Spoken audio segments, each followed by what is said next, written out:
And members of Congress from South Florida, Congressman Elsie Hastings of Broward and Representative Ileana Ross-Layton of Pinecrest and Miami-Dade.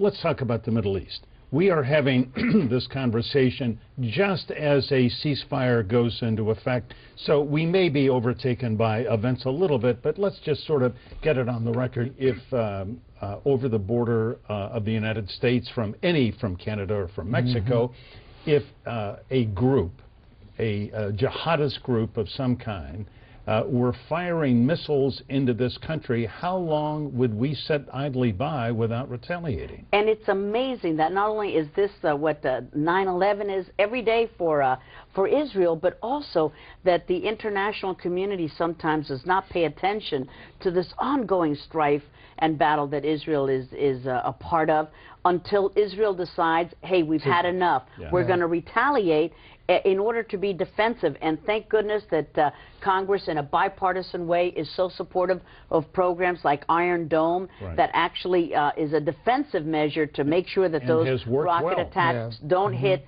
innocent Israeli population and has kept Israel safe. So we will continue in a bipartisan way to stand with Israel in this battle. And that's a fact. The problem with the Iron Dome is there's not enough of them. There are only 5 batteries. They're $50 million a piece. I would advocate that we move immediately.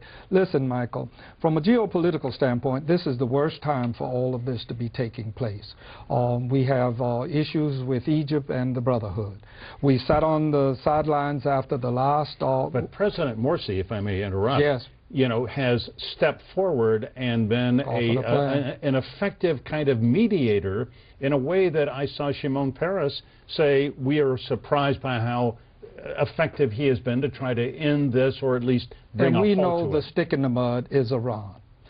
During the period of time after the incursion in Lebanon, since that time, through Syria, Iran has reinstituted the war material of Hezbollah.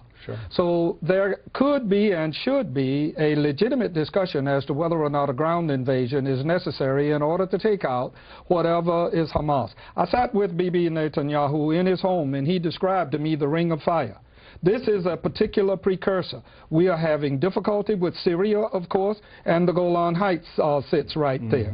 We are finding those rockets coming in with more accuracy into Beersheba, in Ashdod, in Ashkelon, and all I'm saying to you is, in that entire region, for example, I didn't appreciate the Turkish president's comments regarding Israel. He is a major player. Turkey is a major player. Qatar is a major player. Yeah, Erdogan has been.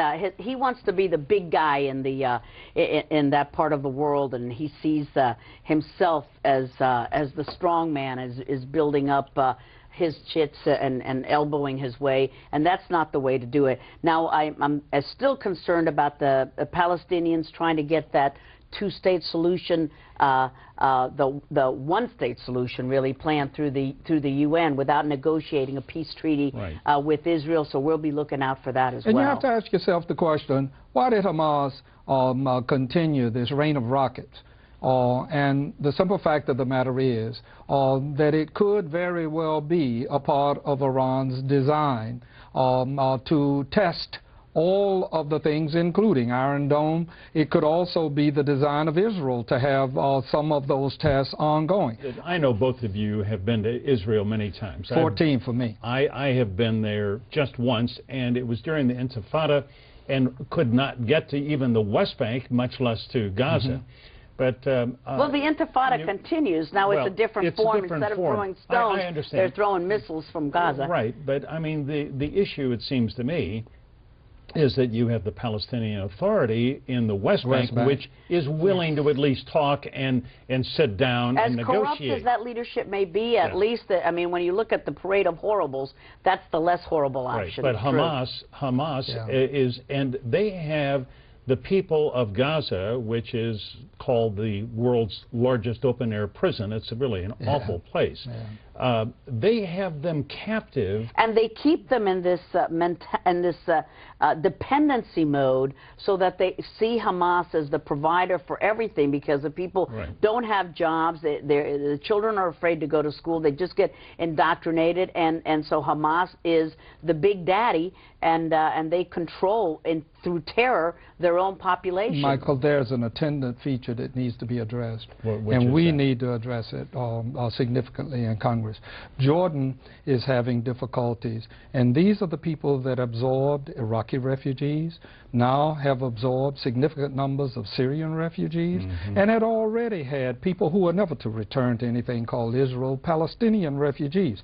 We need to do something about the refugee issues that are stemming from these wars in the Middle East. I'm sure you're right. You know, before we run out of time, particularly, Congresswoman, I need to ask you this. Next month, the so-called travel restrictions on Cuban nationals is going to be eased, even though anybody of real value to the Cuban government will not be allowed to leave, and they have to get new passports, and I don't think Ioanni Sanchez is still ever going to, poor lady, ever get out of the... But anyway, here's the question.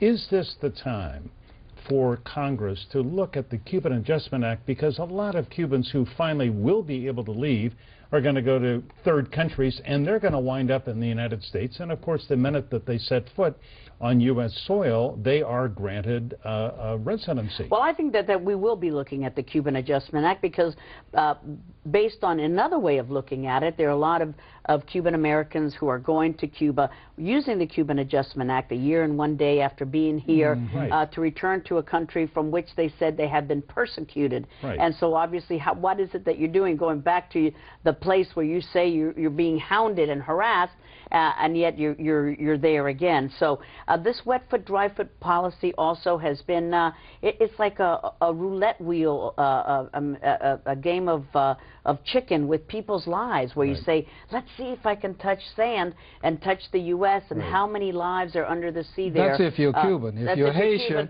you have a different issue. And that's why we need to look at immigration in a very significant, comprehensive way.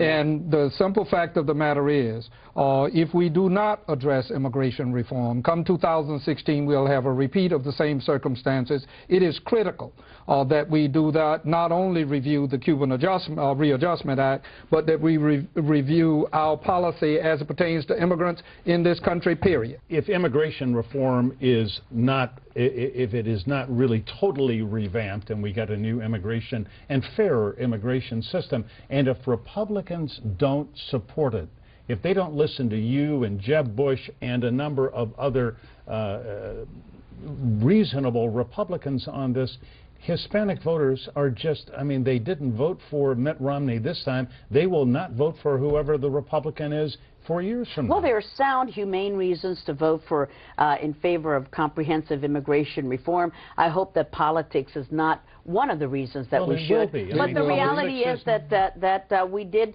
not do well with Hispanic voters, for whom immigration do that well with Cuban voters. Well, you know, we could have done better, but we still did pretty well with the Cuban votes, with women, with young voters. I mean, the Republican Party needs to open up, and all minorities. But there are a lot of good reasons why we should tackle this important issue. And but let me tell you, even for Hispanic groups who don't think of immigration reform as the #1 issue, they hear the tone from Republicans as sounding harsh and non-inclusive, and they are saying, look, everybody in my family is a legal immigrant. Maybe they are even from Puerto Rico, natural-born Americans, but they see us as a non-welcoming party. So we need to change the tone. Hispanics would love to be, just like everybody else, entrepreneurs, own their own business. Let's you're not going to change the tone just by putting somebody at the top and saying, oh, we got us Marco, and that's going to change Hispanics. The simple fact of the matter is, you have to like people. I think Bobby Jindal put it, if you want people to like you, you have to like them. I've really enjoyed this conversation. Thank you for having us here. Thank you. You know, proud to have you both in Congress, and thank you very much. We're very pleased to be there. Thank you. Thank you to the voters Michael. for putting up with us 2 more years. Happy Thanksgiving. All right. Thanks very much, and we'll be back with the letters in just a minute.